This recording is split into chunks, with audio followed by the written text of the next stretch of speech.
So now we are discussing that important problem. Compute and capital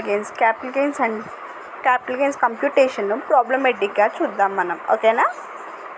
okay. Discussing detailly computate capital gains compute చేయడం ఏంటో చూద్దాం. ఇక్కడ మనకి ఏమేమి ఇచ్చాడు? అసెట్ ఇచ్చాడు, డేట్ ఆఫ్ ఎక్విజిషన్ ఇచ్చాడు, డేట్ ఆఫ్ ఎక్విజిషన్ ఇచ్చాడు, కాస్ట్ ఆఫ్ ఎక్విజిషన్ ఇచ్చాడు, date of acquisition, cost of acquisition, date of transfer consideration.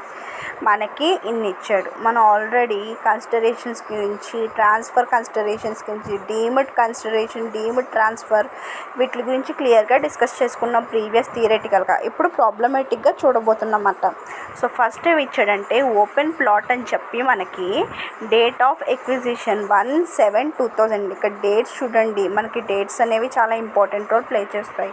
1/7/2000లో open plot అనేది ఎక్వైర్ చేసుకున్నాడంట. కాస్ట్ ఆఫ్ ఎక్విజిషన్ వచ్చేసరికి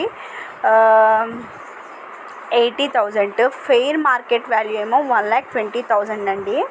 next date of transfer acquisition, ఇది date of acquisition ఏమో ఇప్పుడు. Next date of transfer ఎప్పుడైందంట? 31/12/2014. Transfer కన్సిడరేషన్కి వచ్చేసరికి 15,40,000. ఇది ఓపెన్ ప్లాట్కి సంబంధించిన డీటెయిల్స్ అన్నమాట. నెక్స్ట్ గోల్డ్ ఇచ్చాడు, dates, cost of acquisition, date of transfer consideration, plant and machinery. Next shares, వీటికి సంబంధించిన డేటా ఇచ్చాడండి. మనకి నోట్లో ఒక ఇంపార్టెంట్ పాయింట్ ఇచ్చాడు చూడండి. 7,70,000 of open plot consideration was invested on residential house purpose.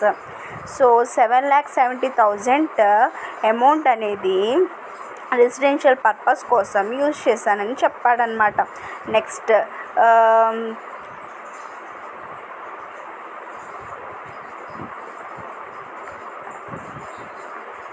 So capital gains for the year 2001 to ఇవి మనం ఏంటంటే బేస్ ఇయర్స్ తీసుకుంటాం కదా క్యాలిక్యులేషన్స్ కోసం, అవి వాల్యూస్ ఇచ్చారన్నమాట. 2001 to 2002 100, 2006 to 7 122, 2012 13 200. ఇక్కడ ఏమేం బేస్ ఇయర్స్ కవర్ చేశాడంటే బేసిక్గా ఇక్కడ వచ్చిన ఇయర్స్ని బట్టి మనకి ఆ బేస్ పాయింట్స్ అనేవి ఇస్తారనమాట. ఈ బేస్ పాయింట్స్ చూడండి, ఇక్కడ 200, 2017 to 18 272 అన్నమాట. ఇవి బేస్ పాయింట్స్ మాట. Okay, these are base points. ఇప్పుడు క్యాలిక్యులేషన్ ఎలాగో చూద్దాం. So capital gains for the assessment year 2018-19కి మనం క్యాలిక్యులేట్ చేసుకోవాల్సి వస్తుంది. ఓకేనా? ఎందుకని క్యాలిక్యులేట్ చేసుకుంటున్నాం చూడండి, ఇక్కడ ఫైనల్గా జరిగిన ట్రాన్సాక్షన్స్ 5th 17 18. సో మనకి అది అన్నమాట.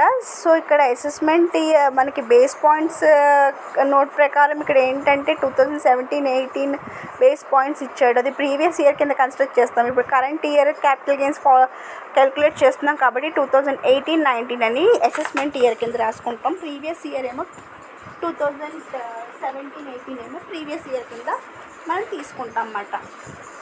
ఓకే, ఫస్ట్ ఏం జరిగిన ట్రాన్సాక్షన్ ఏంటి? Sale proceeds on transfer of open plot transfer చేయడం వల్ల జరిగిన సేల్ ప్రొసీడింగ్స్ 15,40,000 అమౌంట్ అన్నమాట. దీనిలోంచి ఇండెక్స్డ్ కాస్ట్ ఆఫ్ ఎక్విజిషన్ అని చెప్పి 80,000 ఏంటి? Indexed cost of acquisition value. Next fair market value ఎంత ఉంది? 2001 to ఇది ఇయర్ చూసుకోండి, సరిగ్గా కన్స్ట్రక్ట్ చేసుకోకపోతే మళ్ళీ రాంగ్స్ వస్తాయి. సో 2001-2కి సంబంధించిన మనకి బేస్ పాయింట్స్ 100 ఇచ్చారు. నెక్స్ట్ ప్రీవియస్ ఇయర్ ఎంత?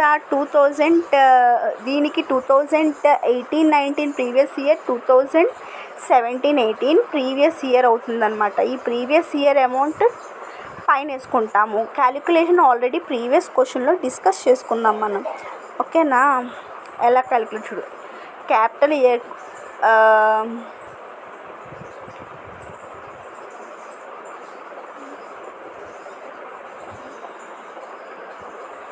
వెయిట్. ఓకే, మనం ఇది దేని బేసిస్ మీద తీసుకుంటామంటే wait. Cost of inflation index అండి. ఇది ఫైనాన్షియల్ ఇయర్స్ మనకి ఇక్కడ ఆల్రెడీ ఇచ్చారు cost of inflation index. So మనం పర్చేజ్ వాల్యూ ఉంటుంది కదా, cost of acquisition value. So ఇందులో మనం ఏది హైయెస్ట్ చూసుకుంటే 1,20,000 ఎక్కువ కాబట్టి, so 1,20,000 cost of indexed cost of acquisition find out చేస్తున్నాను. లాంగ్ టర్మ్ క్యాపిటల్ గెయిన్ కదా, so indexed cost of acquisition find out చేస్తున్నాం. ఈ రెండిట్లో 1,20,000 ఎక్కువ కాబట్టి 1,20,000 into indexed cost of acquisition. దీనికి ఏం తీసుకుంటామంటే 2017 ఫైనల్ ఇయర్ మనకి ఇచ్చారు కదా, దీని బై ఎప్పుడు పర్చేస్ చేసాం అది మనం 2000కి సంబంధించిన డేటా ఇండెక్స్ పీరియడ్ ఏమైనా ఇచ్చాడా, ఇన్ఫ్లేషన్ ఇండెక్స్ 100. సో మల్టిప్లై చేస్తే మనకు ఈ వాల్యూ ఎంత వస్తుందంటే సంథింగ్ లైక్ 3,26,400 వస్తుంది. సో ఇందులోంచి లెస్ చేస్తే 15,40,000లోంచి 3,26,400 లెస్ చేస్తే రిమైనింగ్ పోర్షన్ ఎంత ఉంది మనకి, 12,13,600 is the long term capital gain అవుతుందన్నమాట. దానిలోంచి మనకి ఇంకా ఎగ్జామ్షన్స్ ఏమైనా క్లెయిమ్ చేసుకోగలిగితే అవి మాట. ఎగ్జామ్షన్స్కి సంబంధించిన ఇంపార్టెంట్ పాయింట్ ఏదో ఇచ్చాడు కదండి, 7,70,000 ఆఫ్ ఓపెన్ ప్లాట్ కన్సిడరేషన్ అని. సో ఆ 7 lakh ఈ long term capital gain into exemption మనకి 7,70,000 వస్తుంది కాబట్టి 7,70,000 పోర్షన్ ఇచ్చాడు కాబట్టి బై సేల్ ప్రొసీడింగ్స్ 15 lakhs కాబట్టి 7 lakhs 12 lakhs long term capital gains into 7,70,000 open residential హౌస్కి సంబంధించిన ఇన్వెస్ట్మెంట్ వాల్యూ బై 15 lakhs ఏంటంటే సేల్ ప్రొసీడింగ్స్.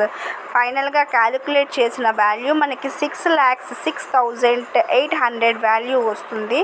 దాన్ని కూడా లెస్ చేసేస్తే మనకి లాంగ్ టర్మ్ క్యాపిటల్ గెయిన్ అనేది ఎంత టాక్సబుల్ అవుతుందంటే 6,06,800 అనేది టాక్సబుల్ అవుతుందన్నమాట.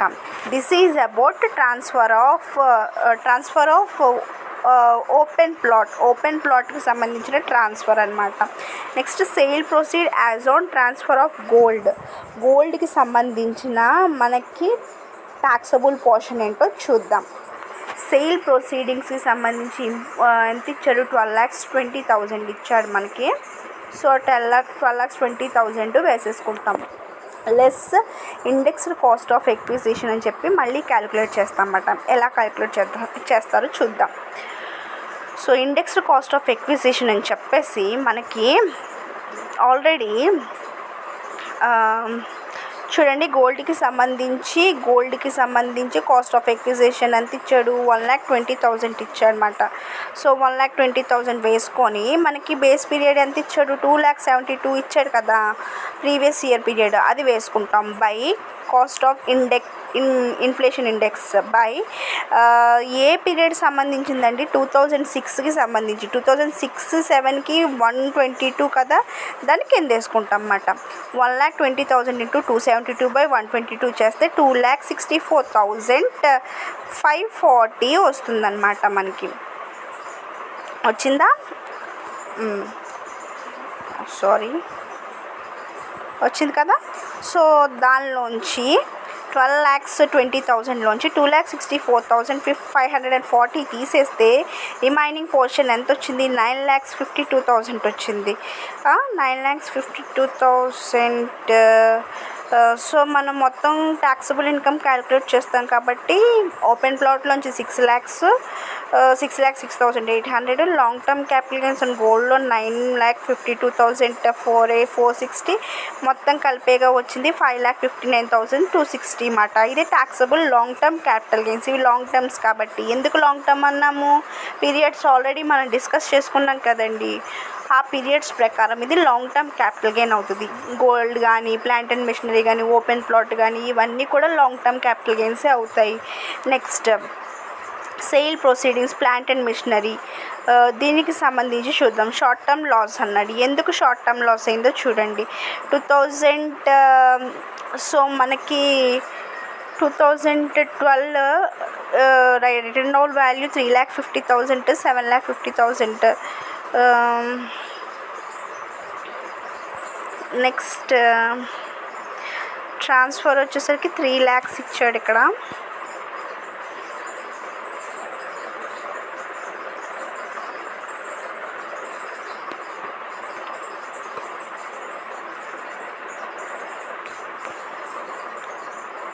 సో 5 years 3 lakhs లోంచి 3,50,000 written down value. Short term capital loss వచ్చింది 50,000 అనేది గెయిన్ కాదండి, లాస్. సో లాస్ని మనం సెట్ ఆఫ్ చేసుకోవచ్చు. నెక్స్ట్ ఏంటంటే ఫోర్త్ది షేర్స్కి సంబంధించి మనకి 2013 వాల్యూకి సంబంధించి సేల్ ప్రొసీడింగ్స్ వచ్చేసరికి 10,80,000. Next 4 lakhs cost of acquisition. చూడండి, cost of acquisition 4 lakhs. Sale proceedings indexed cost మనం లాంగ్ టర్మ్కే ఫైండ్ అవుట్ చేస్తామండి. షార్ట్ టర్మ్కి indexed cost of acquisition value find out చేయము. సో ఇందులో 10 lakhsలో 4 lakhs పోతే 6,08,000 వస్తుంది. దీంట్లోంచి 50,000 సెటప్ చేసేగా మనకి 6,30,000 అనేది వస్తుంది. టాక్సబుల్ లాంగ్ టర్మ్ గెయిన్ ఏమో 15,000 59,260. షార్ట్ టర్మ్ క్యాపిటల్ గెయిన్ ఏమో 6,30,000 అన్నమాట. టోటల్ ట్యాక్సబుల్ క్యాపిటల్ గెయిన్ వచ్చేసి 21,89,260 అన్నమాట. This is the capital gain important some. ఈ సమ్ బాగా ప్రాక్టీస్ చేస్తే you will maximum get the important sum.